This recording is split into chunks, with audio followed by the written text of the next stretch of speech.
اور جو عورتیں تمہیں پسند آئیں 2 2 3 3 اور 4 4 سے نکاح کرو۔ پھر اگر ڈرو کہ 2 بیویوں کے درمیان برابر عدل نہیں کر سکو گے تو اللہ فرماتا ہے فواحدہ، تو ایک ہی کرو۔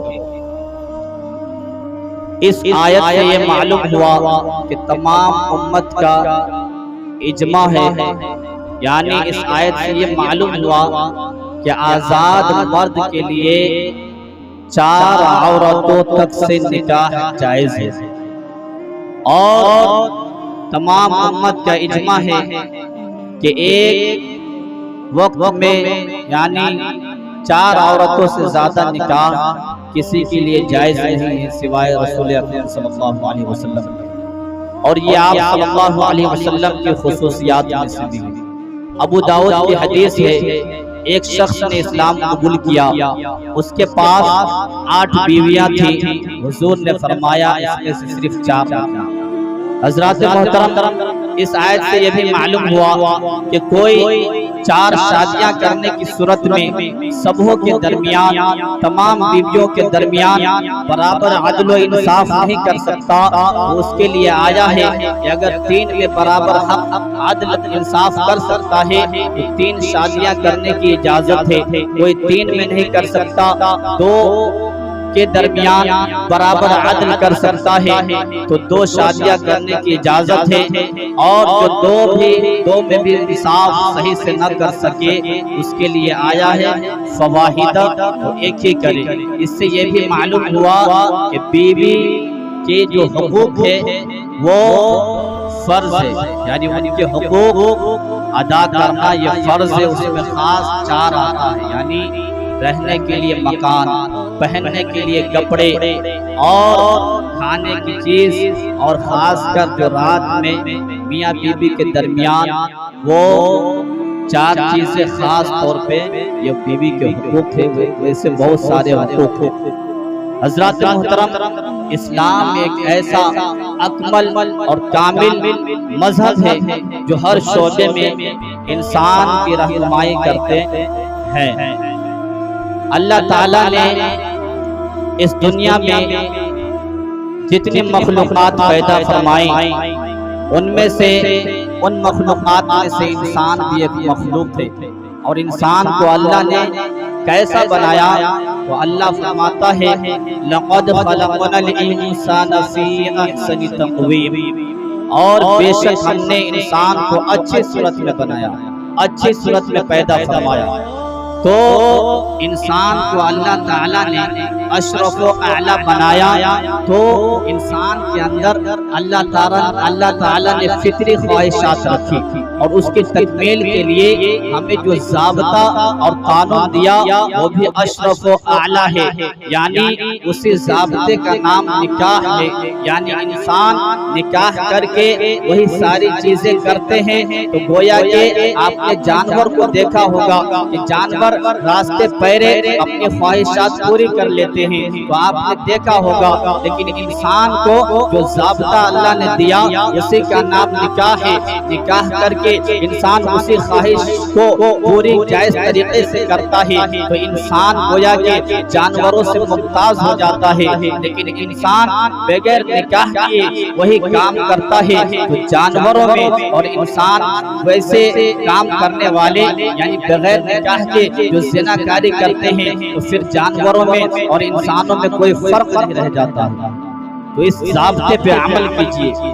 آج ایسا دور آ گیا ہے کہ گناہ کرنا اتنا آسان ہو گیا ہے، ارتکاب گناہ اتنا آسان ہو گیا، اور نیکی کرنا اتنا مشکل ہو گیا کہ بندہ آج گویا کہ نکاح کو اتنا مہنگا بنا دیا۔ گناہ 500 روپے 1000 روپے میں لوگ گناہ کر لیتے ہیں۔ زنا کے اڈے ٹائم ہے، 500 روپے 1000 روپے میں بندے گناہ کر لیتے ہیں، لیکن آج نکاح جو ہے یہ کیا ہے؟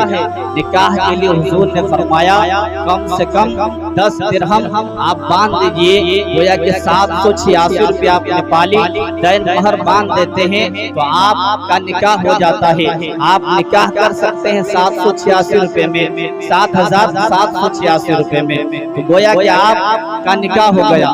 لیکن آج اتنا مہنگا بنا دیا گیا ہے، خاص کر بیٹیاں جو ہے گھروں میں جو بیٹھی ہوئی ہے تو جہیز کی جو وجہ ہے، یعنی جہیز کی وجہ سے نکاح اتنا مہنگا ہو گیا، شادی اتنی مہنگی ہو گئی کہ جو غریب ہوتے ہیں ان کی تو حالت ہی نہ پوچھیے۔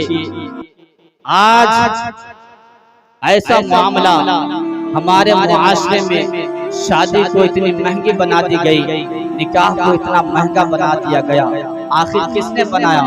ہم نے بنایا، آپ نے مل کر بنایا، اور یہ ہماری اور آپ کی سوچ ہے کہ ہم سے لوگ لیتے ہیں، ہم اپنی بیٹی کی شادی کرتے ہیں، لوگ ہم سے اتنے جہیز لیتے ہیں تو ہم بھی جہیز لیں، لیکن ایسا نہیں۔ لوگ اگر ایک گلاس پیشاب پی لیں گے تو کیا آپ بھی پی لیں گے؟ نہیں، ہرگز نہیں پی سکتے ہیں۔ تو گویا کہ جہیز کی لعنت کو ختم کی جائے، اس لیے کہ جہیز کی وجہ سے آج ایک غریب ماں باپ زمین کو بیچ دیتے ہیں، کئی کٹھے زمین بیچنے پڑتے ہیں، تب جا کر کے ایک بیٹی کی شادی ہوتی ہے۔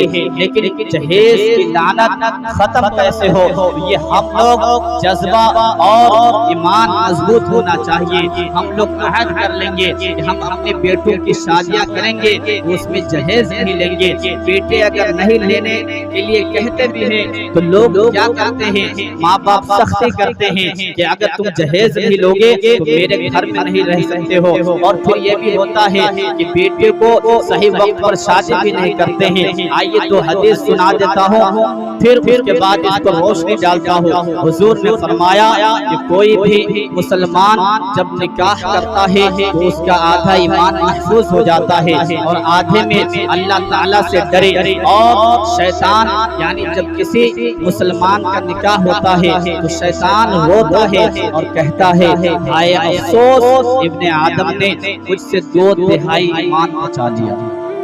اور شادی ایسی چیز ہے، نکاح ایسا ہے کہ نکاح بندہ جب کر لیتا ہے تو اس کی نمازوں کی فضیلت بھی بڑھ جاتی ہے۔ یعنی غیر شادی شدہ کی 70 رکعتیں، اور ایک روایت میں آیا ہے 82 رکعتیں، یعنی غیر شادی شدہ کی 72 رکعتوں سے زیادہ شادی شدہ کی 2 رکعتیں ان کے 72 رکعتوں پر بھاری ہیں۔ کیوں؟ اس لیے کہ شادی شدہ کے جو ہے اس کو نماز پڑھنے میں جو خشوع و خضوع حاصل ہوتے ہیں وہ غیر شادی شدہ کو حاصل نہیں ہوتے۔ شہوت کا غلبہ، عقل جو ہے گم ہو جاتی ہے، شہوت کے نشے میں عقل کام زیادہ نہیں کرتی ہے۔ پھر نماز میں کیا ہوتا ہے؟ انسان نماز کی نیت باندھتا ہے تو طرح طرح کے وسوسے اس کے دل میں آنے لگتے ہیں، اور شہوت کا غلبہ ہوتا ہے۔ اس وجہ سے بھی جو ہے اسے خشوع و خضوع حاصل نہیں ہوتے ہیں۔ اس لیے علماء نے لکھا ہے کہ غیر شادی شدہ کی 72 رکعتوں پر شادی شدہ کی 2 رکعتیں فضیلت رکھتی ہے اس سے زیادہ۔